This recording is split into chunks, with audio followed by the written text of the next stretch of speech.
Hi guys, it's nice to be here again. It's been a while. I think life just took over, and we've been since we came back from traveling. I think we've just been sort of like just walking our way through the days and stuff. So we haven't really done a video, but here we are today. This week we were talking about screen time, and basically I was just giving my view about it. The funny thing is, I always thought I'd be that mom who's like, oh, screen time is, it's the fool's box is a television. So I would want to expose them to my children until they're like, I don't know, until I can't hold it off anymore and that sort of thing. But it's funny because the more you actually read and try and research about these things, the more empowered you feel when you're using a lot of these different tools you use in motherhood. And that was the same way I felt about screen time basically.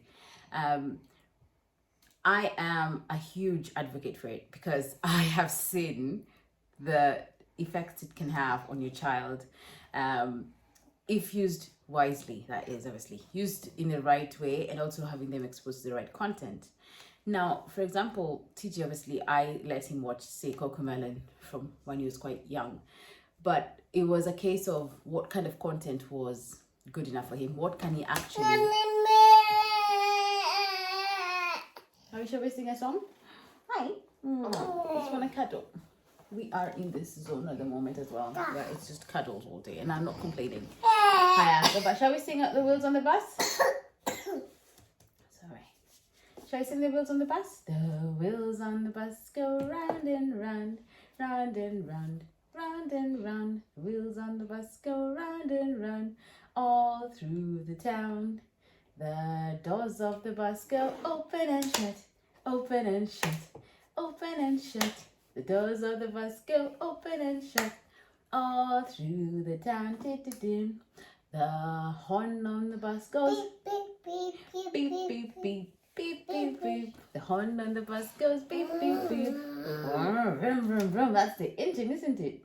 It goes vroom, vroom, vroom. What do the people do? The people on the bus go up and down, up and down. The people on the bus go up and down, all through the town.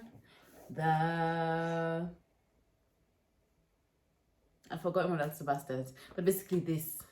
I think that most of my things to have the right content for them. That's obviously for their age, and also that's educational. That's helping them. Everything is educational, to be fair, depending on how you look at it. But whatever they can I draw for you a ball? Yes, but something that they can actually pick up from, and that's useful for them at that stage. CJ is now going to daycare, and not daycare, to nursery, and obviously they're doing a lot of singing there. And before he even started going there, he knew there was on the bus, and it's one of those things where it just helped him in the sense that obviously once he's there and they're singing the words on the bus, that's for him, it makes it comfortable for him because I know this song, I've had this before. So it's those sort of things that are quite useful. And also, you're not just setting your child in front of a screen and letting them just stare at it blankly for hours and hours and hours. This is why the content is very important. Putting on something that they need to interact with, songs where they can sing with, that they can dance, even if they don't have the words for them, they can hum, or they can just shout, and they can run around and laugh, and they're interacting with the media. They're not just sat there like this. It does a lot for their speech as well, the speech development. This is why I like, for example, Cocomelon. They have fruits. They help identify fruits. TJ, before, obviously he'd seen an apple before. Yeah. It's gone now. He'd seen an apple before. But it was Cocomelon that made him realize apples, And because we have books. Are you done? Because we have books that have the same, no eating, TJ. I'm going to come off. Are you going to sit on mommy then? Yeah. What's down? Yeah. Car. Okay, let's get your car. There you go. Because we've got books that also relate to the things that are on the different cartoons. Yeah, then he's able to associate them. He will see a song about a bus come on, and he'll run to get his bus. This is one of the very earliest things we noted. association. He would see something on the telly about, I don't know, shoes, and he would run and get his own shoes to bring them out. So he's associating that's this, there is so much learning there. And he was able to actually say them because he can hear the kids on the telly as well saying shoes, and he know, oh, those are shoes. It's the same, I think, with the counting, for example, and the alphabet, because there's no pressure for him to learn as well. So it's like almost a chilling zone, but at the same time, we're actually taking in stuff. I think it's an incredible tool to use. I do make sure that when he's watching him, most of the time I'm in the room with him as well. I'm doing it as well. We're both singing. And if it's something like now he's into Thomas the Tank Engine, and it's more of a story based. Yay! Beep, beep, beep, beep, beep. That's the bus. Red bus, isn't it? Oh, you're gonna ride on mommy. Coming down mommy's shoulder. Beep, beep. I up. Uh-oh. It went down. Mommy. Yes, it went off mommy's shoulder to the bottom. Yeah.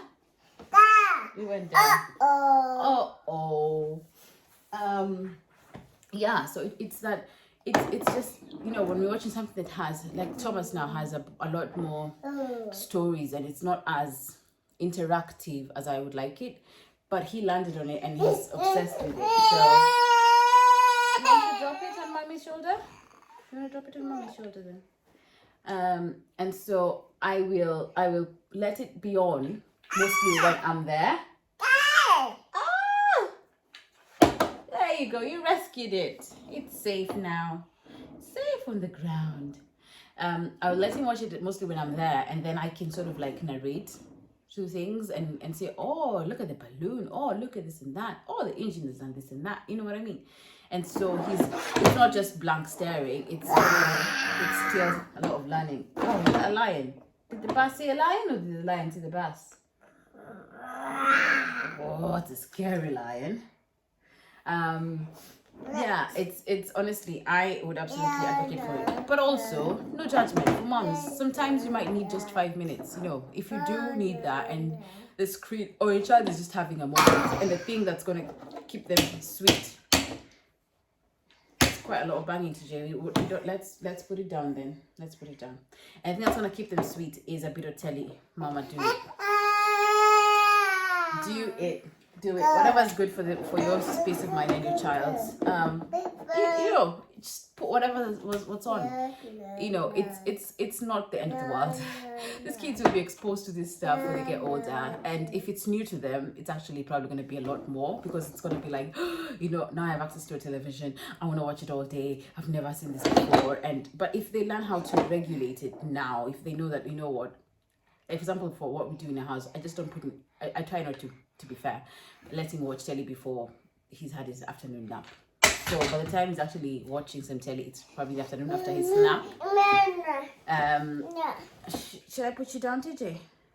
And so that's around 3 o'clock or something, and then he'll have maybe 45 minutes of that, and then it's already time to have his dinner. So, and then after dinner, obviously no television, because you're preparing to go to bed. So I don't let him watch it, just so that he's not overly hyper for bedtime. Hello. Hi guys. So yeah, that's it. But I genuinely strongly advocate for it. The other host has decided to leave the room. I genuinely advocate for it. I think it's great. It's a great tool. There's so much that you can learn from it, and it also empowers you as a parent. No pens if you're not on the chair, please. It also helps you as a parent if you're lost on things. Yes, that's the door. If you're lost on things to do, and you're just thinking, oh, what other activities can I do? There's so much on telly that's going to help you to do some things with your kid. So go for it. Don't feel judged. But I really, really genuinely think it's great. It's great for them, because it also exposes them to a world that they've not been into, and you might not be able to expose them to anyway. They watch things about different cultures, they see other countries, they see other worlds, they see so much more than what you can probably show them, And so for them to see it there gets their mind thinking. It gets the what's it called? The imagination going. Uh-oh, did you have a little sleep? I think your socks are slidey. Shall we take your socks off? Or shall we wear some boots or some shoes? What do you think? Get some shoes on. Yeah, good boy. Yeah, so it's pretty much that. I think it's all about how you use it, like everything else. What are you putting in front of them? Is it right for their age? Is it content that's actually valuable, or is it just passing time? And how long are you putting them, in front of it for as well? Obviously you have to think about things like their eyesight and blah blah blah.